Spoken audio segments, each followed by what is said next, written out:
right, what's up everybody? Welcome to a very late night edition of Walks on Wall Street. We'll get started here in just a moment, but as always, if you guys can hear us and if we are streaming in 1080p, just go ahead and give a thumbs up in the chat and we'll get started here momentarily. I had a little bit of a work event to attend tonight, so we're only going to be on for about an hour. Apologies for being late. Thank you for being here. We'll get started here in a moment. Thanks, everybody.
All right, let's go ahead and get started.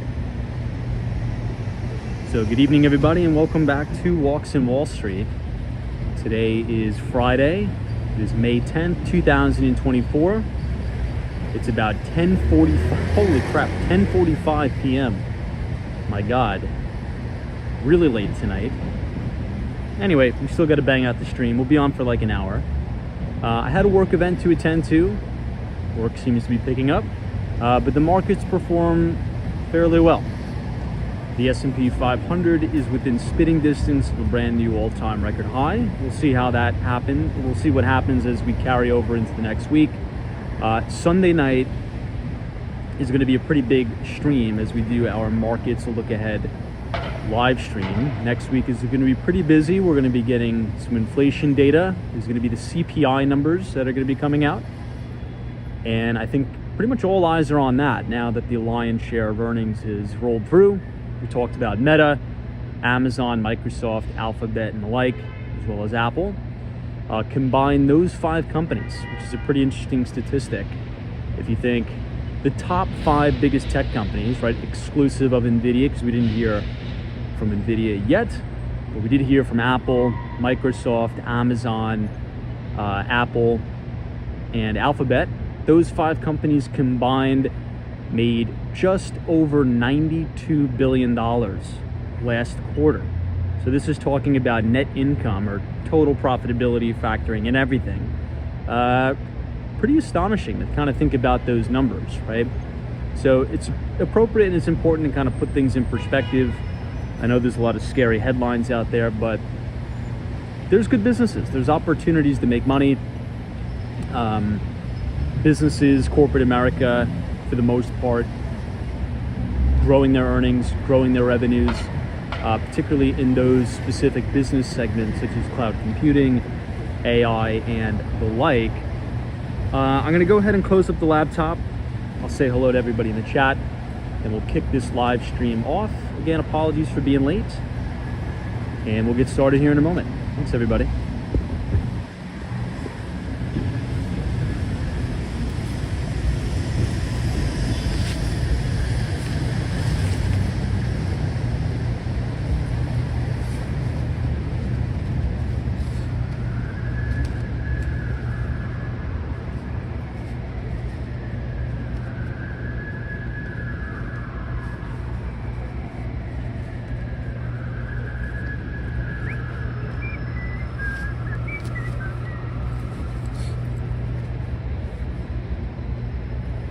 All right.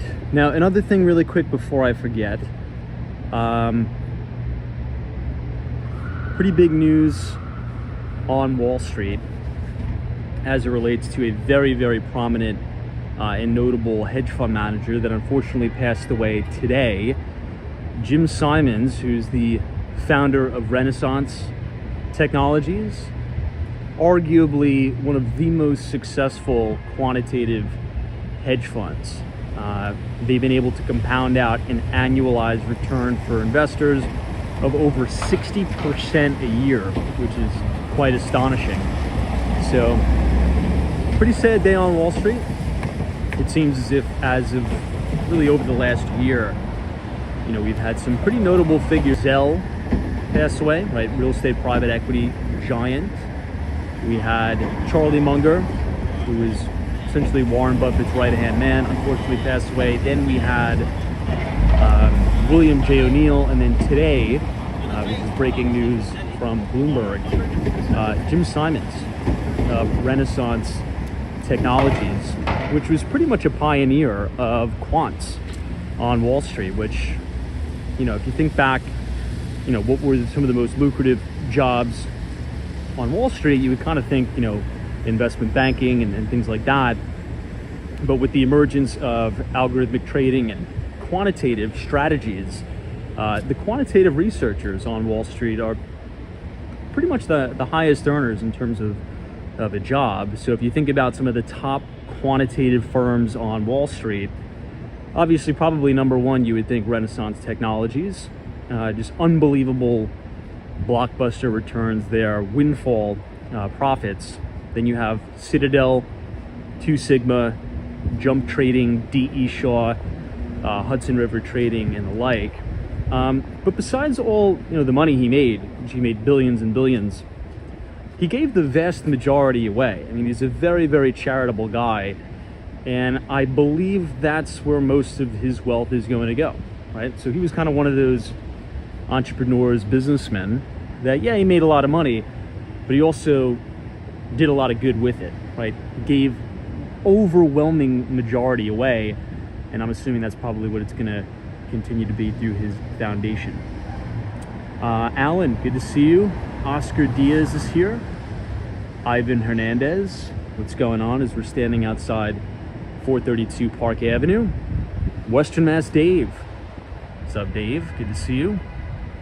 Now, we're kind of lucky tonight because it just stopped raining. Hold on one second. Just stopped raining. This weekend is going to be pretty crummy. I was looking at the weather report. It was kind of a crummy day today. It was kind of raw out, cold, windy. I'm actually wearing my winter jacket again. I thought I was going to finally be able to retire my winter jacket, but apparently, unfortunately not. Let's see who else we have here in the chat. Hey, MD, yeah. Terrible news, right? Milk says good morning from Japan. Memo says cheers from Mexico. Solo 401 says you should see the portal from Ireland. I saw it yesterday. Ah, that's right. Now, where is that, Solo? I think that's right outside of the Flatiron building. That thing is really, really cool.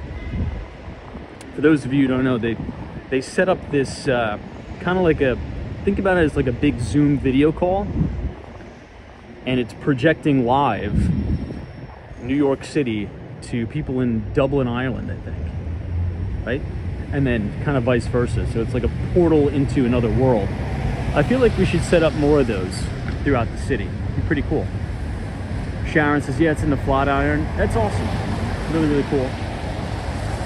Not too sure we're gonna have enough time to go down there tonight. It is pretty late. I just wanted to pop on, kind of say what's up to everybody, just kind of recap the week as we finally made it to the weekend. I feel as if this week went by pretty fast though. Next week, lots to look forward to.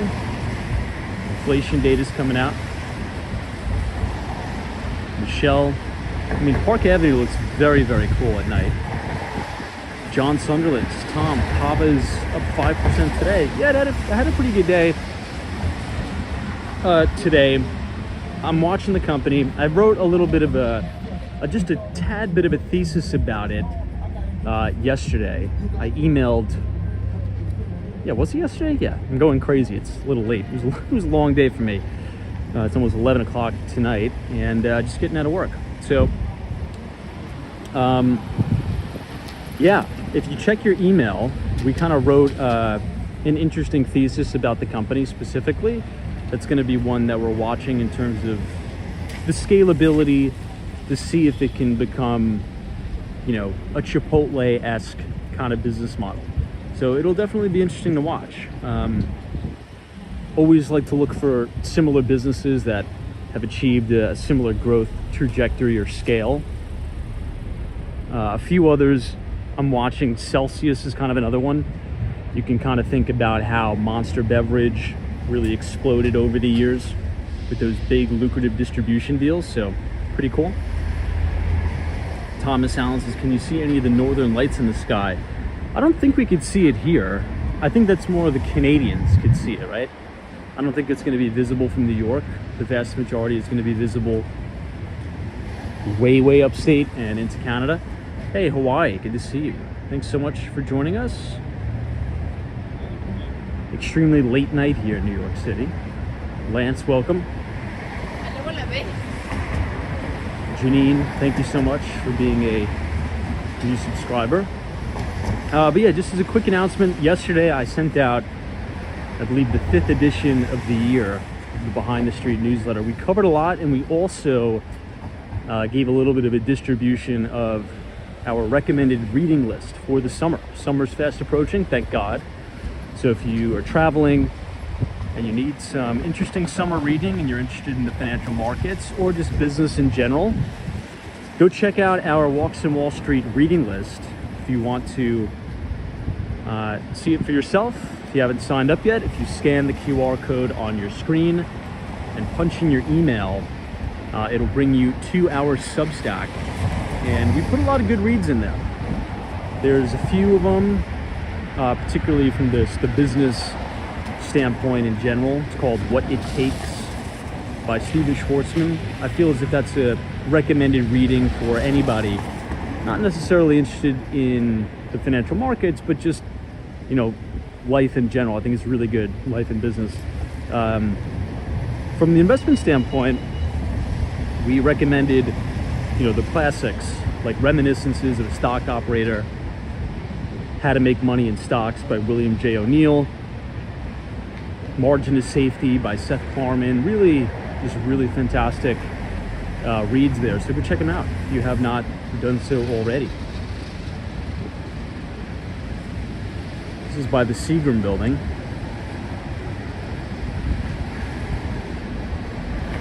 One of my favorite office building in the city. My good buddy Dave sent me a fantastic Seagram Building book that I have in my office. So kudos to that. Also, I got another package today to the office. Theo, thank you so much for sending me your book on leadership and success. I will definitely be diving into that one. It's pretty cool. We have an author of a published book, and that is at my desk, and we will be digging into that shortly. That I can guarantee. Hey, Zozo Bob from Miami, Florida. I will be in Miami next week. I heard about that too. He unfortunately passed. I think he was about 90 years old, wasn't he?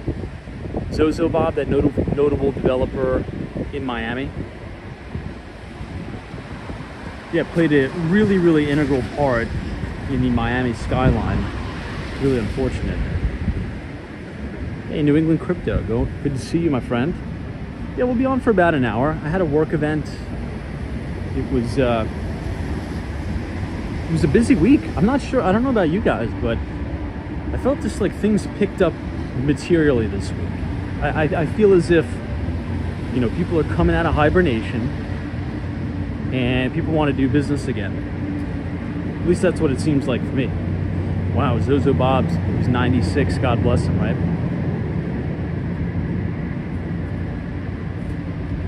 Yeah, I've always said, look, if you can make it to, even if you can make it to like 85, that's a big blessing, you know, just in itself to have, you know, a fruitful life like that.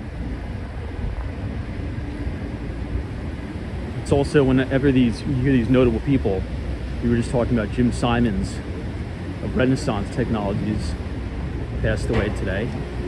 it's just kind of an obvious reminder that, you know, there's a scarcity, and the biggest scarcity in the world is human life. There's always an expiration date.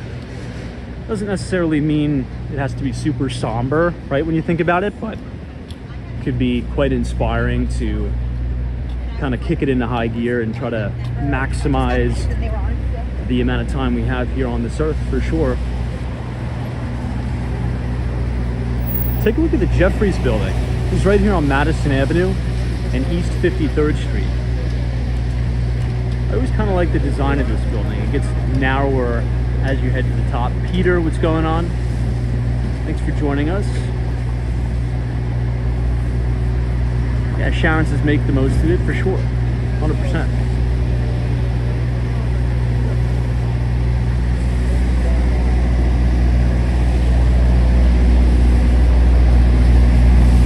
Man, the very top of 53 West 53rd Street looks pretty cool amongst the clouds there. Let's walk straight down here. This is going to bring us by the Mandarin Oriental Residences. Let's check it out.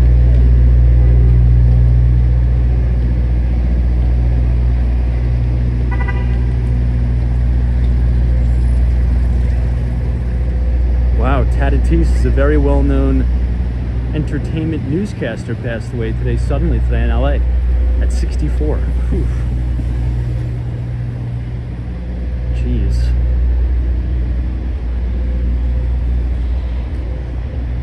Damn, that's tough. Yeah, it's sad. But you know, it's also a big reminder that, you know, and it's going to sound kind of depressing, but it's actually very encouraging. I actually kind of like those shoes. Interesting. I feel as if, you know, especially when you're growing up and you're early in your working career, you feel as if like everybody could be like paying attention to you so much to where you don't want to do something out of character where you would make a mistake and you'd kind of look stupid. But at the end of the day, when you're 85 or when you're 90, I don't think you're going to look back on life and say, oh, remember that guy at the office, he was trying to do something and he failed at it, oh, what an idiot. You're not even going to remember these people exist. So I'd say, you know, don't feel or don't be afraid of doing something and failing and looking stupid. I think you should try as many things as possible and almost have this invincibility about it of overcoming the fear of rejection and kind of making like a fool out of yourself. Because when you're 90 or if you're terminally sick, I don't think anybody's going to care or even remember anything. So just full steam ahead, power through, you know what I mean? Oh wow, Peter says, Tom, I'll email you a picture of the aurora I just took here in eastern Tennessee. Wow. So I'm assuming if you could see it there, we could obviously see it here. Somebody posted an interesting post on X today that the further north you are, the better view it is, right? I think Canada is going to have probably the most spectacular view of it, assuming we're thinking about the same thing.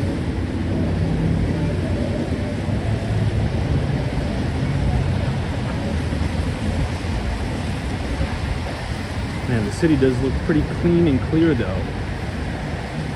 Hey, what's up, DC? Thanks for joining us.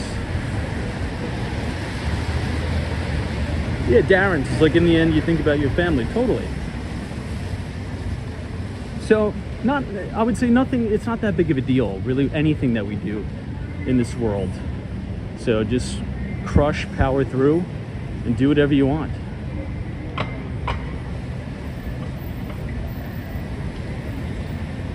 So it's kind of like, it's encouraging. I think it's very encouraging to know that we all have an expiration date.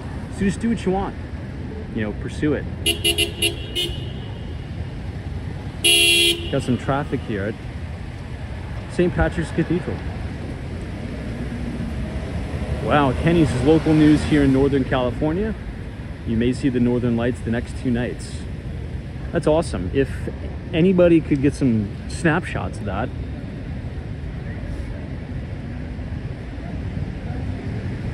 I'm sure there's probably streams we could watch.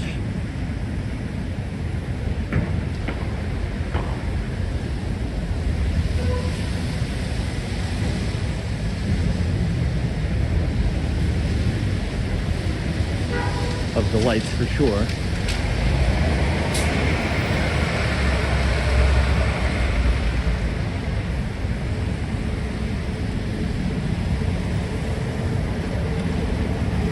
Now the Knicks played today, but I think they lost, didn't they? But they didn't play at Madison Square Garden. So I think the series now for the Knicks is 2-1. It's funny, I usually never care about sports, but I think I'm kind of paying attention now because you have the Rangers doing well and you have the Knicks doing pretty well. So it's like I'm forced to pay attention to it. It's pretty interesting. But I think the Knicks were away tonight, but they lost. So that means what? They come back to New York. The series is back here. So who knows? Maybe they'll win a few games next week in New York.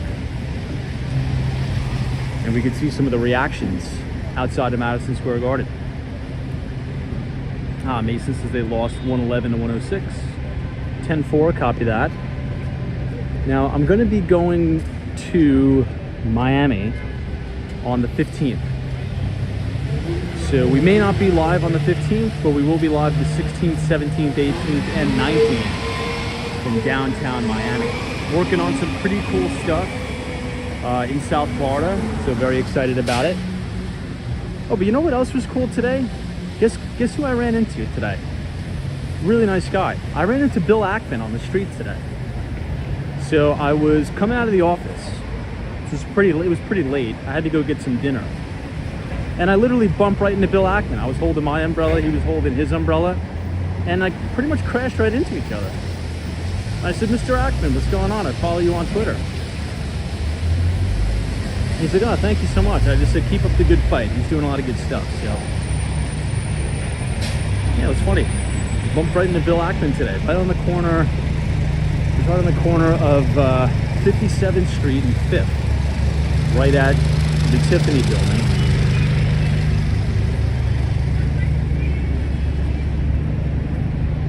Probably headed back to the office. We're now right outside of Saks Fifth Avenue. Love all these American flags here. What's up, PJ? Good to see you. NAV 407 says, hey Tom, I'm late to the party. I'm late to the party tonight. We started the stream aggressively late. That's all right. Joseph Hardaway, what's going on?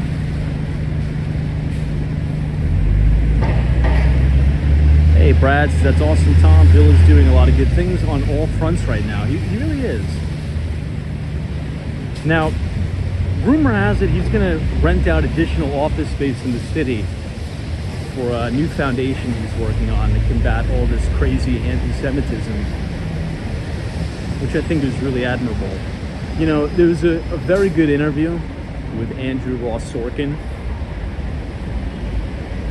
I'd advise everybody to watch that. It's a really good interview to kind of, from a different perspective, right?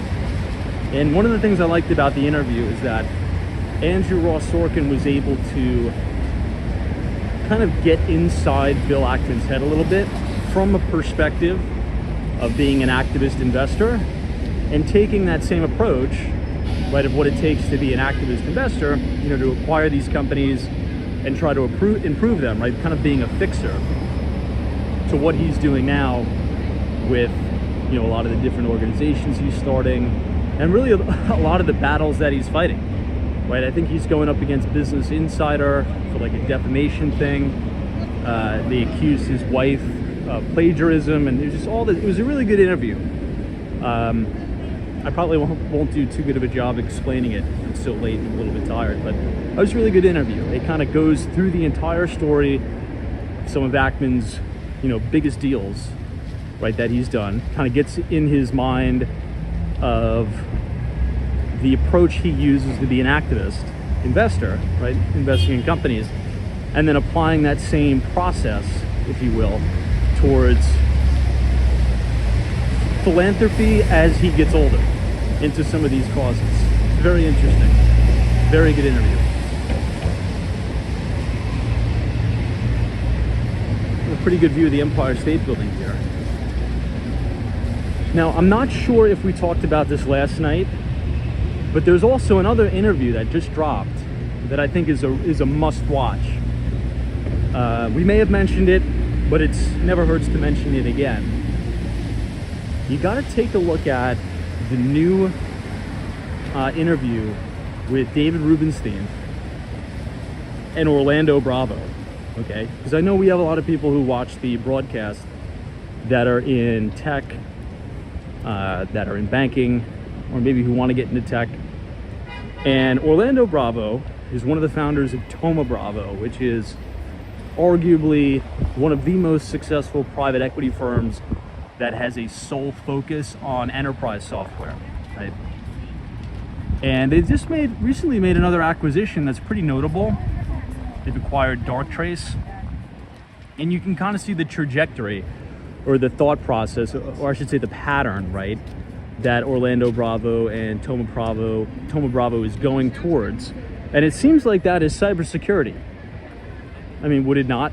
Look at their last two notable cyber acquisitions, or just acquisitions in general.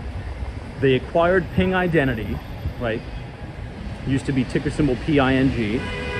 They took that private, and now they're just acquired Darktrace. So if you remember, and we've been talking about this big bull thesis on cybersecurity for a long time now, you can kind of use the thesis of follow the money. So if these big prominent private equity investors are kind of skating to where the puck is going, and they see value in cybersecurity, I think, you know, we should probably be looking there as well.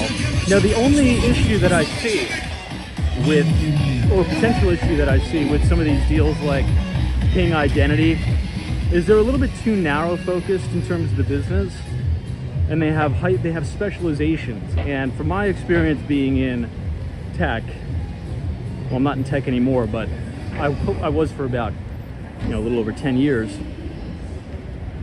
Large enterprises growingly want to deal with only a handful of vendors. They don't want to deal with, you know, 50 million software vendors or telecom vendors. So if they can buy from one company, right, have everything under one pane of glass, they're more likely to do business with that company, right? So they don't want to have to go to one company to buy identity and access management. They don't want to have to then go to another company to buy EMATET protection. They don't want to then have to go to another vendor to build out their SD-WAN infrastructure.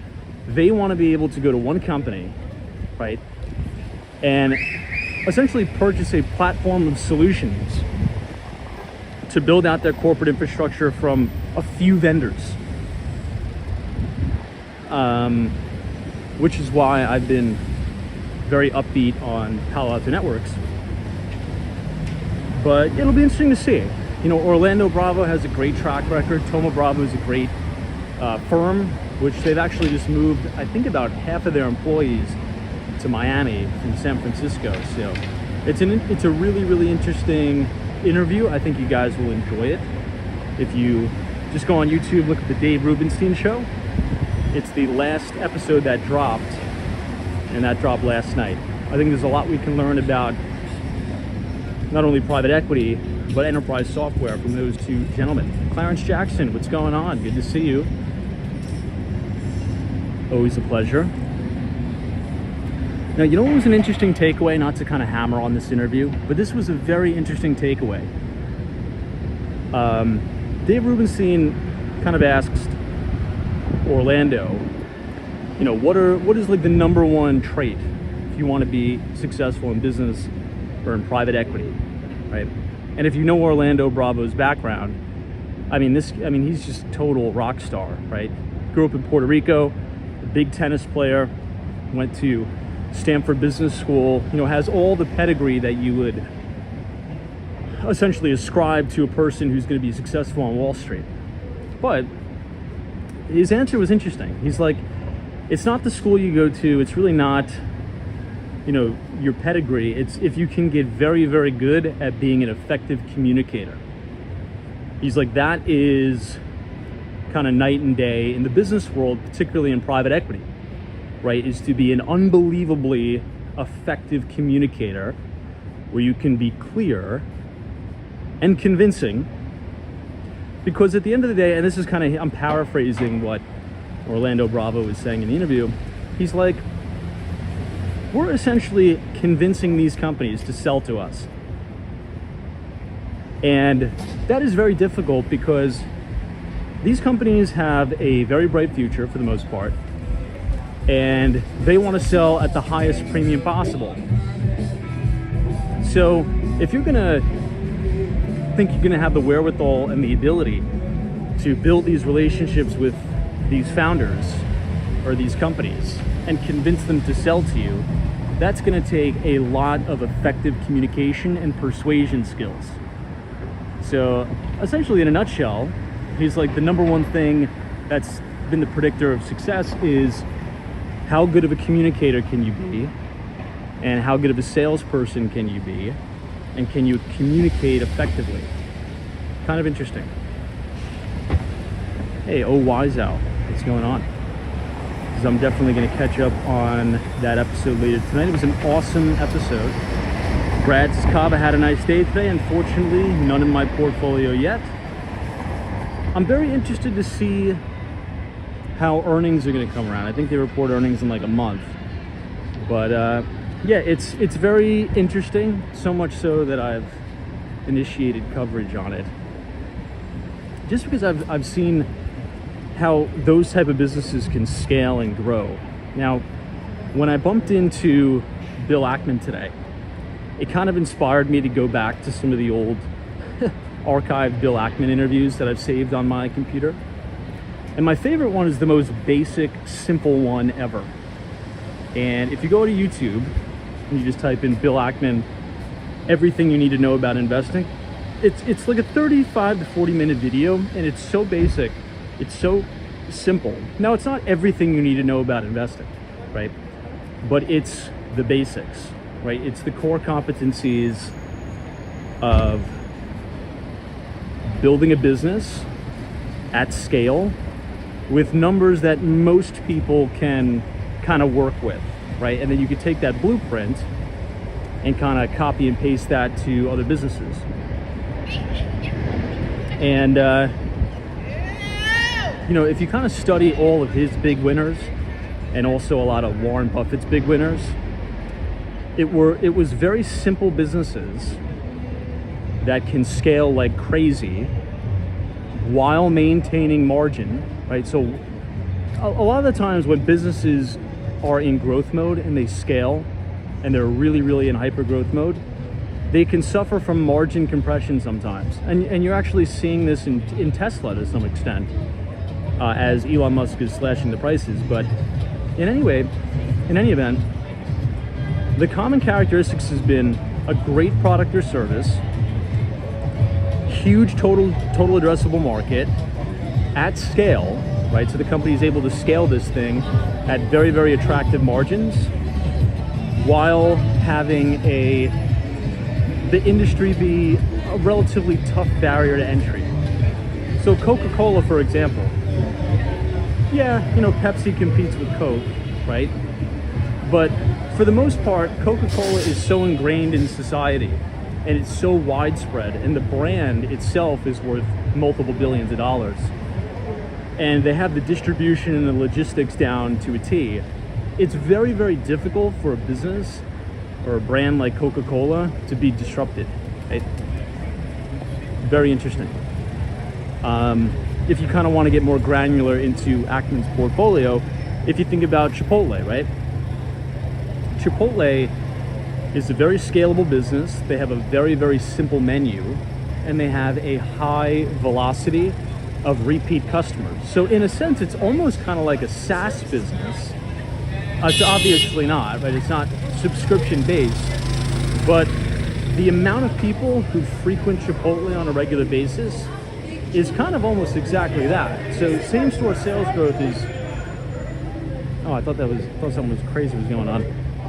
There's been a lot of crazy stuff going on in the city, so I'm always kind of watching my back. Apparently there was just a freak murder in Soho of a 16-year-old kid, which is unfortunate. But anyway, I think I've hammered on that topic long enough. I think you kind of understand. Pershing Square, right at Grand Central. Hey Joanne, says I really enjoy your talks and I love New York. Thank you so much for being here. Appreciate it. Yeah, Nicole Lee says NVIDIA's Jensen Huang is extremely smart. To Nicole's point, that's another pretty telltale characteristic of a company that does extremely well. Is a rock star CEO. Like chances are, if you know the name of the CEO, if it's like a household name, 9 times out of 10, if you pull up the stock price, over time it's probably going to be up and to the right. I mean, just think about all the notable CEOs that we talk about here each and every day on the stream. Dude, honestly, I don't think you know, it's very, very important to have a very diligent and competent leader. So I definitely agree. Hey, T-Cal, what's up? NBA Elias, thanks for joining us on this cold night in New York. It's actually cold. Hey, Rockstar, good to see you.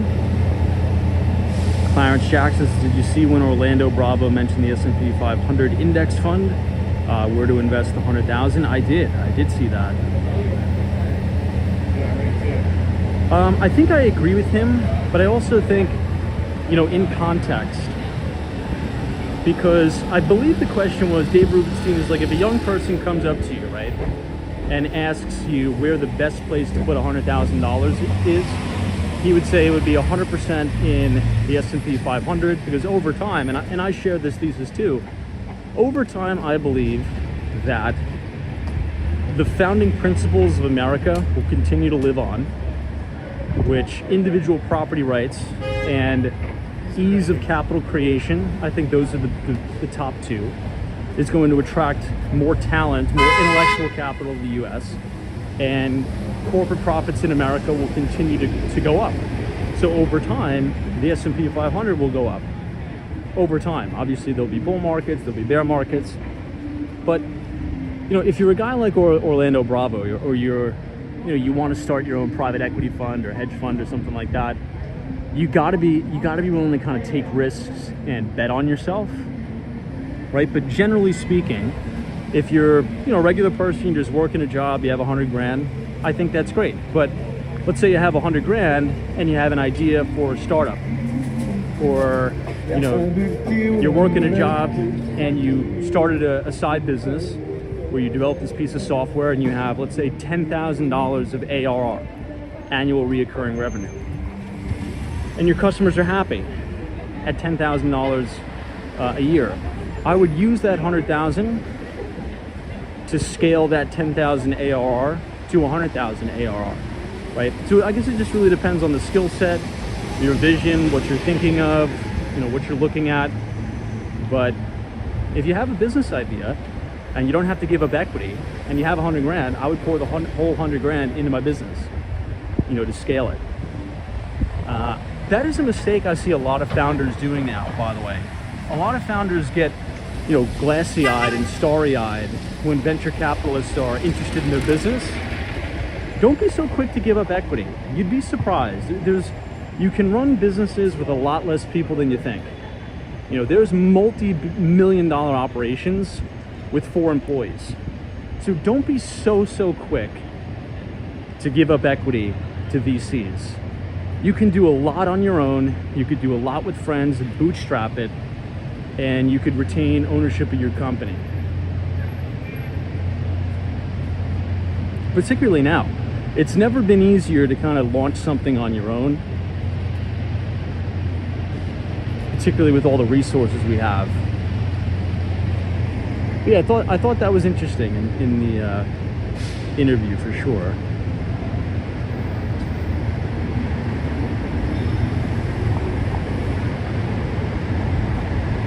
Wow, Alex says the Aurora Borealis would be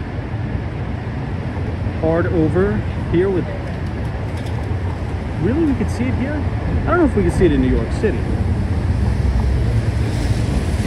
Too much light pollution, right?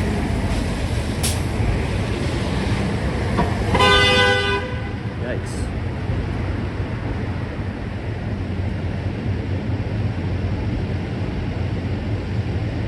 Someone says, could you please point to the Chrysler building? That's so funny, we just passed it. I can go back there for you.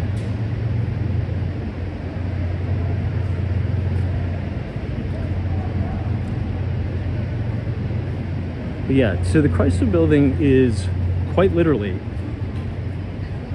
on the corner of 42nd Street, right outside Grand Central Terminal.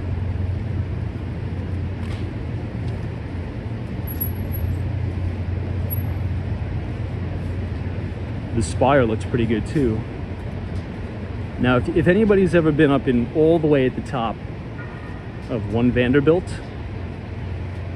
the spire of the Chrysler building is perfectly centered in the windows of One Vanderbilt. It's pretty stunning. It's pretty beautiful. Jake from Florida, this is a report of sightings in Southwest Florida. If anybody could take a picture of that, I'm probably, once I end the live stream, I'm probably going to go on Twitter and see, and try to see some photos of that.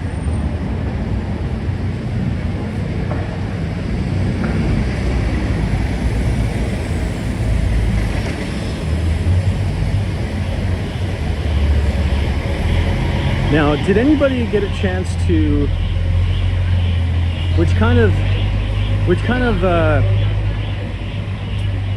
piggybacks off of what we were talking about with kind of, you know, the Orlando Bravo's recommendation to, you know, invest and bet on yourself and all that. Did anybody get a chance to see or read the newsletter that I sent out when it's under the recommended reading section, where I'd recommended Margin of Safety by Seth Klarman? Now, right under that recommendation, I included a video. And because essentially what I try to do is every single book that I recommended, I tried to find a clip on the internet from the author where they would give, you know, one interesting piece of business advice. And I pulled this clip from an interview with Seth Klarman. And essentially, you know, his biggest piece of advice, particularly for young individuals that are thinking about getting a job on Wall Street, or really any, you know, job that requires a really, really heavy lift, right? Working hundreds of hours plus. And it was really interesting, the answer he gave. He's like, it's okay to work the 120 hours, right? When you're young, particularly if you could do it for 1 or 2 years to kind of try to move up the corporate ladder. He's like, but beyond that, right? Beyond working the 120 hours, you kind of have to focus on your competitive edge, because there'll always be somebody who could work 130 hours a week, right? And really, really kill themselves. So essentially what he was saying is like, look, if you have the wherewithal to work at one of these great companies and put in the hours and make all this money, well, maybe try to start your own thing and put in 120 hours, because at the end of it, if it's successful, at least you'll have put in those ridiculous hours, and then you'll have something to show for it. Right? Not to say that you wouldn't have anything to show for, you know, working at, you know, a big company, but let's say if you have to work for Morgan Stanley or Goldman Sachs, do it for 5 or 10 years, and then maybe branch off and do your own thing, start your own fund or whatever, business. Maybe you want to start a software company, maybe you want to start a lawn care business, I don't know. And focus and put your time and effort into something that you own solely and you can create, so you can pass that down through generations in your family. I thought it was a very interesting, very good piece of advice, because there's a lot of people that will throw everything into their work, which you should do, right? you'll make all this money, but then you don't really have ownership. I think it's nice in life to try to build something on your own where you can have ownership, you can get your family involved, you can pass it down through generations. It's interesting. It's interesting that he said that.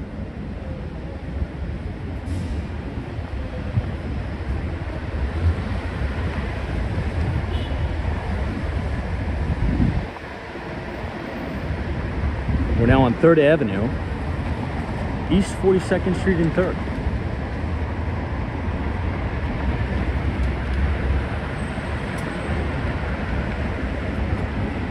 Hey, Jeff in Southern Tier, New York.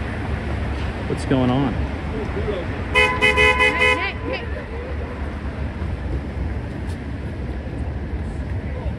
What happened there?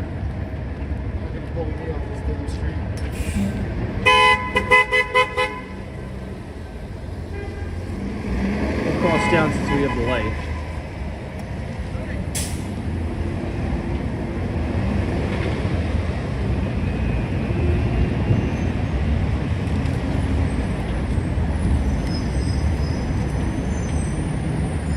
Now, the last thing, I recommended that book, What It Takes by Stephen Schwartzman.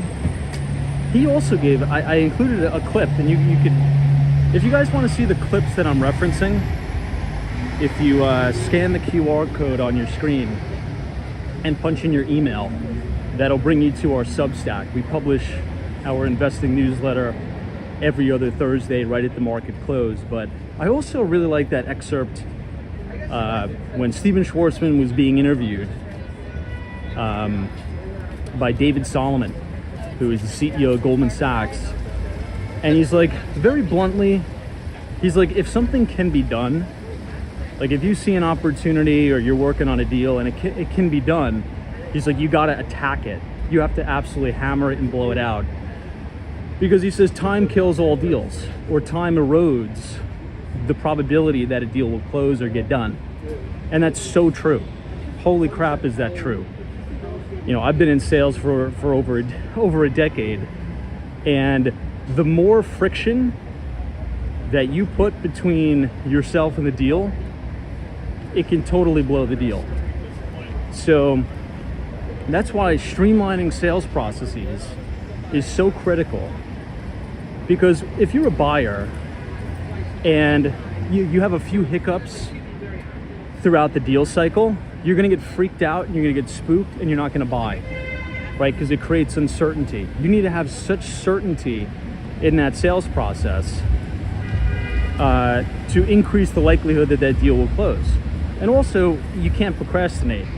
It's kind of like the old saying, you gotta strike when the iron's hot. So if you see an opportunity in the marketplace, right, and this could be for anything, it doesn't necessarily have to be for business. He's like, you just have to absolutely freaking attack and jump on it today. Not tomorrow, not after the weekend, you know, not in a month, not when, you know, you get over your cold. You have to absolutely freaking attack and do it immediately. It's so true. It was an awesome, awesome quote by Stephen Schwartzman. He also gives a lot of other interesting nuggets of advice in that book, What It Takes. Hey, Patrick, New York. What's up, Patrick? Happy Friday, thank God.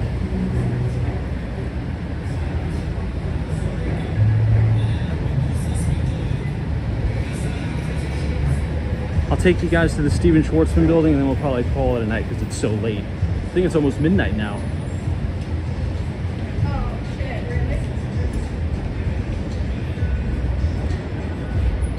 Meld, I know, right? Whew.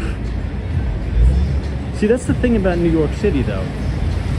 You could be walking down the street and it really doesn't feel like midnight. People are out, especially on a Friday. It kind of feels normal to be outside at midnight.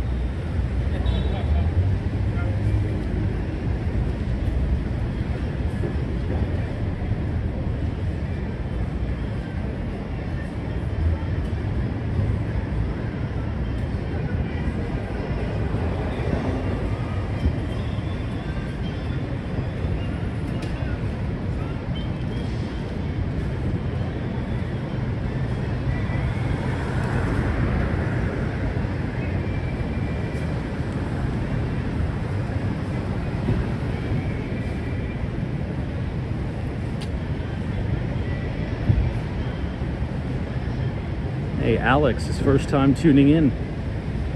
Seems like a good group. Yeah, we have some awesome people here. As they say, like attracts like. So thank you for joining us. Thank you for being here.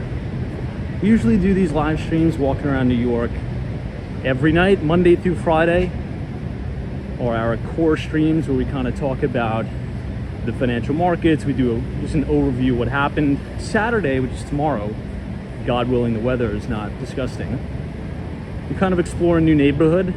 I want to take you guys down to Soho, Little Italy. Granted, it's not going to be raining. And then Sunday is our markets outlook or look ahead stream. And next week is going to be pretty busy because we have CPI, more inflation data. So it should be interesting.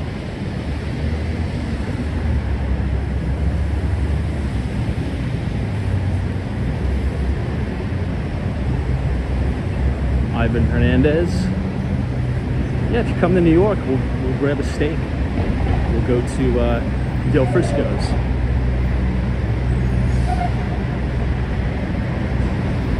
Yeah, Brad's like, there's some great people here, and there's also people like me. That's for sure. We have a lot of great people who join the Walks from Wall Street chat, and then we also have Brad. That's hilarious. Oh, Brad, I got your email, by the way, about those research reports. I'll put you on the mailing list. I just got to tell my boss to do it. But yeah, I'll send them to you. Just don't forward them to anybody else.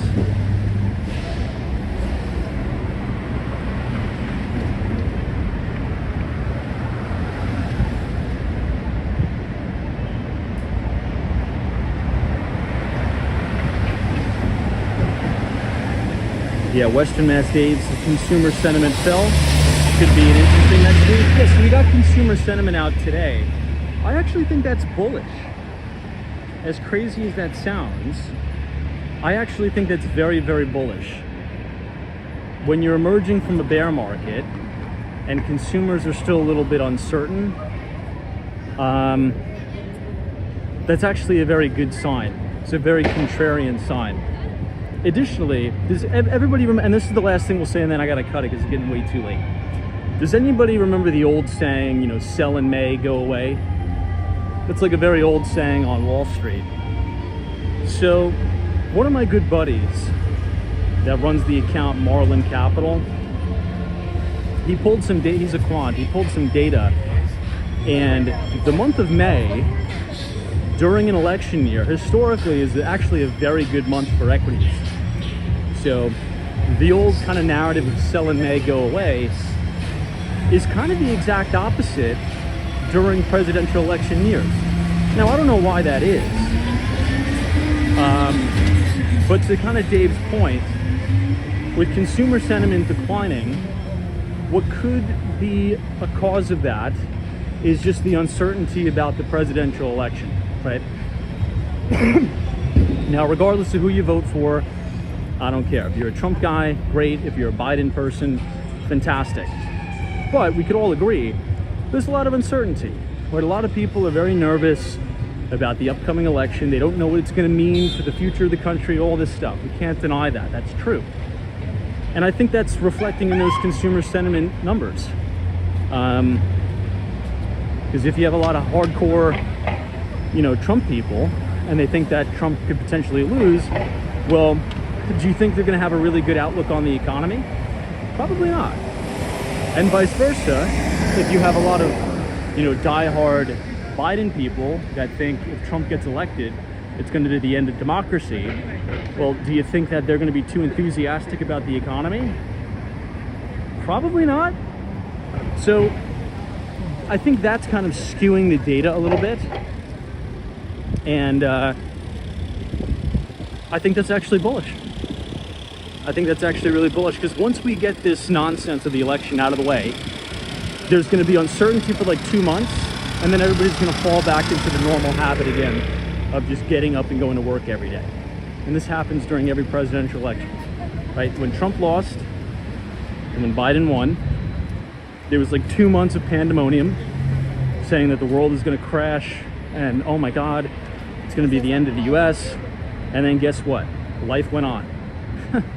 Same exact thing, when Trump won. There were people literally, in tears crying, thinking that it's going to be the end of the US. It's the end of everything. And then guess what? The sun set at night, the sun came up in the morning, and everybody went to work, and everything's fine. Which my bet is that will continue in perpetuity in the United States. These events just create temporary mispricings due to the uncertainty, which is totally normal. So, but the good news is uncertainty creates mispricings. Mispricings create opportunity for people who really have their head on straight. Which brings me to the last thing I'll say, and then we got a boogie, because it's way too late. Speaking of getting your head on straight, the last book I recommended was a really good book. If you check it out in the newsletter that we just sent out, if you scan the QR code on your screen, punch in your email, you can see the last book recommendation. I actually have the book with me here, so we'll end it like this. And I can't go into the whole diatribe because it's too late, but this book right here, it's called How to Make a Few $Billion by Brad Jacobs. Now this guy is just an unbelievable entrepreneur, started 7 companies, 5 of which are publicly traded. He did an interview, right, promoting his book on Forbes. And the lady's like, you know what, if you had one piece of advice for somebody that wants to be successful in business or in life, what would it be? And what he said wasn't the school you go to, it wasn't, how smart you are, or, what a great economist you are. It's have your mental health in check. Because if you're totally scatterbrained all over the place, if you're a basket case, if you're constantly worried about everything, right? If you're constantly panicked, you're not going to be able to make a business decision. So focus, calm down, meditate, get your mind right, and you can make some decisions that's going to make you a lot of money. So, and I think that's totally true, by the way. If you do an audit of your life, if I do an audit of my life, the worst decisions that I've made ever in my life were when I was going through some really tough stuff.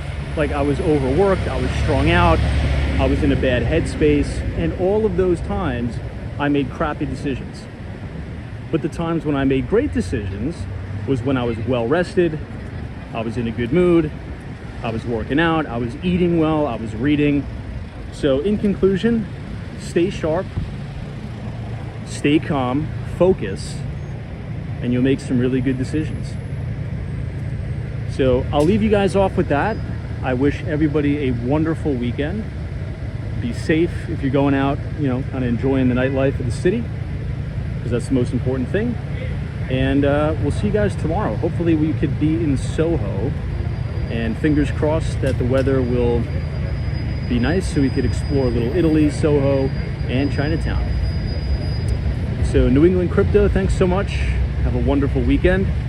Mohammed, have a wonderful weekend. Oh Wise Owl, Darren, Meld, Patrick New York, Sharon, Arava, Alex, NBA Elias, Western Mass Dave, Nina, Danielle, Cape Cod Sarah, Abdullah, and all of our moderators. We'll see you guys tomorrow. Hawaii, appreciate it. And try to enjoy the weekend. Try to relax. All right, take care.